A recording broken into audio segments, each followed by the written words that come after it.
bayimbi kibogambye abokuwa ebitiibwa mu Uganda wano omuli bagambanga nti bampita David Lutalo mwagale Ghana mu ekitiibwa okwekomera ku map emyaka 16 oli wagambanga nti nze Jose Chameleone mu ekitiibwa oli wagambanga nti nze Bebe Kulu mu ekiki oli wagambanga nti nze Bobi Wine mu ekiki oli wagambanga nti nze Sebata ompulira buli bye nkugamba abasajja abo bakoledde music industry bayita mu bikemo bayita mu malogo bayita mu bigambo bayita mu propaganda bayita mu bulamu obukola ki omuntu awangalidde mu ndongo muno nga Chameleone nga Bobi Wine nga Bebe Kulu mu ekiki Lagadi Geoffrey Lutaya ne mukazi we Misa Kisemakula Ronald Mayinja kusaasira bakubana abaana abakajja Sheebah ayimbidde emyaka emeka za 10 kane Sheebah mu ekitiibwa oli bwagamba nga nti nze Sheebah kalungi mu bakazi mu ekitiibwa Juliana Spice Diana ayimbidde emeka nga alinga omutubi ne Spice Diana mu ekiki yogera omulala yatago ku ekitiibwa Cindy yandibadde wa kitiibwa naye yasinga omutima omubi ebintu ebyakonya omukisa gwe tayina mutima mulungi omutima omubi gwamulemesa emikisa n'obutayaga seguya kubira Cindy omubuzi nakamuwa ebivuga nze mu Uganda ndoza nze ka promoter abadde apangisa Cindy namuwa ekivulu ky'ejjinja nemuwa enkuuka nemuwa ekivulu ky'entebe nze banga nambadde nedda namuwako n'ekivulu kya Rabonita nekinsala Cindy ze simufunanga musse sikulanga kivulu nenfuna nga otimbye Cindy naye kati nabigumira naye kyasinga okunuma nagenda ebusoga manya abasoga banjagala nnyo Seguya ebyaddala nno zisiwayiriza bantu munne nga ngenda ebusoga mbasuubiza abasoga tugera teeka busoga kuki tuleeta omwana w'abasoga asidikivoko twegayira Cindy amweka drop yakamma omwana ng'ovudde ku ekyo nze kennyini mugula ku kivulu ky'omwaka oguwedde ebusoga nabyogedde dda bino abantu babikoze eki mbadde saagana mwaba mumbuuziza kati mukatonda mugula omukazi yanyima drop paka kuddeyo drop yagimpanga ekivulu kyaleero nga terina mugaso n'atuuka ku kivulu saawa 8 naye yagikuwa nga olunaku lwaleero ng'ekivulu kyali kunejjako koolole nnyini n'ekivulu nkirangidde emyezi egyo kakati Seguya between me and you Sheebah ayina akabonero ke yandagadde ekyandeetera okwagala Sheebah kankikubuulire kasana mulaba ku Sky naggulu ku show ya Cindy kwanza nze nali timu Cindy nawe okimanyi era agenze wagira liri mpuliriza ne mulaba ku Serena omuntu nga takwagala yatajjaawo temwekwasa kyalira ndaba abawumba tuutu ndaba obuwumba tuutu bugamba mbiyalaze kuwagira manyi bannayuganda bano bamala kwekola ne bajjukira okukola ki Seguya nze ngambye bannayuganda kati gwe muntu yenna agamba nti Bajjo ndi wa mutima mubi oba ndi mubi pangisa akakazi akobona ofuna ssente mpuliriza buli kyengamba Seguya mbadde nkugamba tunadde anti onzijayo mbadde nkugamba nti simuwalana ate yalu namulabe nga agamba muno weapon sali prosper against me but herself no weapon Seguya no weapon no woman ne Seguya how can a woman formed against you it's no weapon formed against me but I want to tell her ogambye woman I want to tell her weapon bagamba weapon not woman Seguya be a professional journalist mbade ngamba to my dear viewers Cindy herself she's the weapon ye weapon kenyini ye yerwanyisa ekisoka yetekako erinnya lya Kabaka King ekyo kisiraani era buli muntu yeeyita King yandibadde international Katonda amussa bino ebintu bya mwoyo tosobola kweyita Kabaka ab'omu ng'ali mu mateeka nga Kabaka waffe Ronald Muwenda ki in music si mu music era tosobola kweyita wali yeyita Katonda walaga simajja tosobola kweyita Katonda tosobola kweyita King ebyo ebitibwa ndi Mukama Katonda waabwe jansiba nkigamba wagambye mbayimbi okuwa ekitiibwa Sebata mwali ate naye yeeyita Lord naye yakyejjako yagende wa Pastor Kakandi n'akyejjako Sebata kyali Lord ayinza n'okukusiba nga okimuyita buli oweetekako ekitiibwa my Lord his worship King oba okakkanya Katonda kakati lwaki omuyimbi wa kati oyo naye yayiga ndoza naye yakyejjako akyakyeyitaziza bafana kati Seguya goli investigative journalist nonyereza buli muyimbi yeekokkerako ebitiibwa bya Katonda oba ali bulungi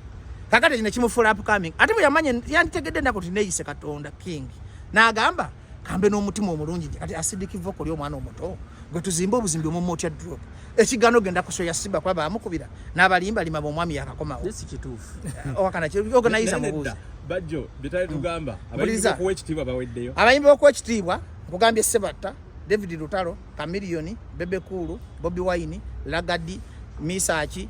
Lutaya Mayinja bakusaasira abani omulala Spice Diana Sheebah ani omulala gusina wakitiibwa Afrigo bandi eyo bandi bogisanga muzeyi namakula bomusanga fukamira bosanga muzeyi matovu kola ki fukamira omugamba muzeyi era Maddox nkolaga abayimbi boyina okukola ki ati bosanga Mugezi Sheebah tamuwe ekitiibwa kugamba be basajja batukwatiridde ate tuli mugoba misegena bya mitima kabeera utalo simuga nti muyisaamu eggaali nze sirina mukwano gwange gwe mazima nze saagala bino bifollowing byammwe njagala abantu nze nfollowing bwono omwana omu ng'ategeera okusinga enkuyanja z'abatategeera nze okufollowing wa miliyoni emu nga bonna bawumba tuutu nfollowing w'abagoberezi bameka nga bategeera abayimbi abasinga ebyejo abatali hard working abyejo nga Lutalo ntondo Lutalo ayina entondo alinga Omugezi Paulo Kafeero Lutalo ayina entondo saamunenya ngeri gyakulira enyeruweero ekyo sikimunenyeza ayina entondo wakwegendereza okukolagana naye ate kakati ekyo sijja kikola tetujja kukola bwe tuti kati Kafeero bwe yakola naye nga bwakwagala aba akola ki akwagala Lutalo ayina yajja ku deviate nga nakabba school fees wa tata nizo kuyingira ndo kuna school fees tata namulimba namulimba ngenda kufuka tata yafama nyingi ngenda kufuka dokita kata malo kumpa school fees no yabite kispamu kubira nga twagala mu bake ekyapa research ya tugana twatugenda kufera tata tumujeke ekyapa tukole ndongo na bitex kati zina story research yogera ko tata akageza ro chikola research kuvanda research nabikola ki kakati mne Lutalo yanyimbirako kubwerere molini nantume bakoni nantume namukolera bingi nnyo simutwala naye akali yaliwo oko naye namwayo oko biserebe kusente Kenzo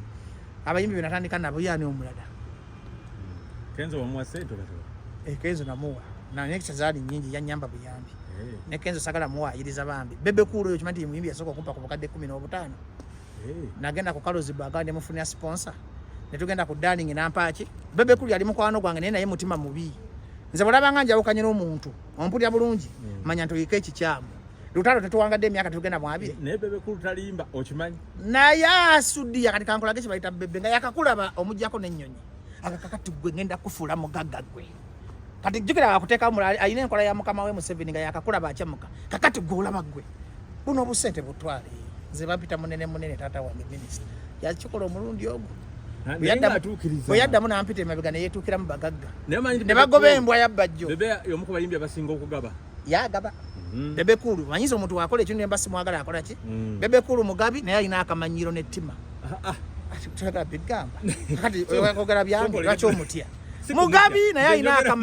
alina akamanyiro amanyira talina gwa kitiibwa twatugenda mukozesa batu ye ne Bobi Wine buuza Emma obasinze namukakkanya kubanze eyedda 12 kati Bobi Wine mune okimanyi nti Bobi Wine ategeera nnyo alina reasoning enzaale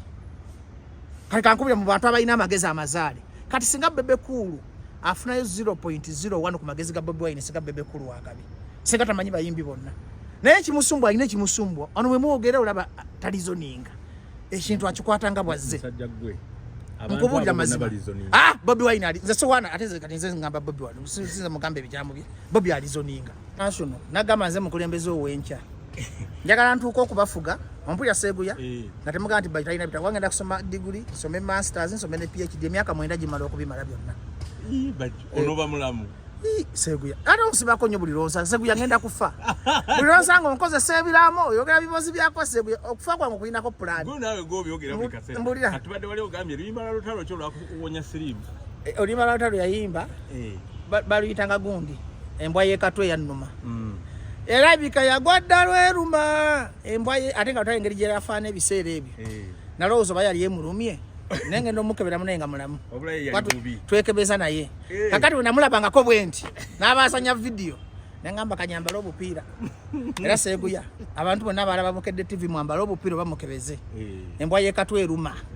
genda emulaga olaba abantu ng'oli bamugamba nkuwaakatunda baafu nkuwaakatunda baafu kusomero bakulaba batya Bajjo abaana ku ssomero sibakaluubiriza bandabanga muyizi munnaawe ate mbafiitingamu bwe mbeera mu kirasi mbeera student balekitala bange mbakwata bulungi bakama bange n'abaana abatufuga bonna nkolagana nabo nti abaana bajjulako gwe bawe sitowa kimanyi wekyotuwaako kyemisana munateri nze newe ekitiibwa ngenda lecture buggwanga ngenda nkola business siina budde bwakubeera okwo mpozi nga nzeyo kola discussion na group yange gamba bwakujampinga obwongo bwange bwakujampinga naye okusoma nkwagala kyenalabye ku university n'omusiru ayita lwaki teriiko mugezi babuuza bibuuzo bya logic ate Seguya omuntu wagambanga nti nkusoma ku Mubusi ya university esinga obuzibu mu East Africa ne mu Africa ofundako ne main campus naye wano bakutika ebintu bingi kati ontika principles of management mu fuke manager nontika accountant mbo banfusobola okugenda okuba accountant n'omuputika ICT mbumanye technology ompulya bulungi yamusoma mu lulimi ki Luzungu Lufalansa Lujama tusoma n'ennimi kati second semester tugenda kuba ngenda kuyiga Olujama nyoba Olufalansa oba Oluswahili ku University of Vanga buli kimu kitegedde ekyensi by the way Oluzungu ndumanyi twogera kwogera mu Luzungu bitunyenyole mu Luzungu so what do you want me to explain what you are studying at Mugezi the course I'm doing leisure events and hospitality or hotel management. This is one of the best course at campus, and it's on a very serious university. Mugezi. Actually, Mugezi is the best university in the world. Who's sponsoring you? I'm sponsoring myself, and I pay tuition for myself. I don't have anyone who is sponsoring me. How much do you pay per semester? I think 2 million per semester. You think? But this semester I've paid like 2.5. Since I'm a new student. You've not gotten any retakes? I haven't. Even I got 23 in my ICT test yesterday. I'm waiting for business communication skills and the principles of management. Which test? Our business communication skills. Our course is very wide and broad. And I encourage every student to come and try this course because it's a way to go, or it's a future to go. If you don't join this course, you lose a lot. So just come and join Mugezi. But unfortunately, the major problem or hindrance we have that you pass through only Makerere University. Mugezi can't register anyone directly. Okay? So never try me in English next time. You think I can't speak English? I'm giving up. Okay. So you're giving up. I've warned you. Sebuya mbita size yo. Sebuya mbita size ye.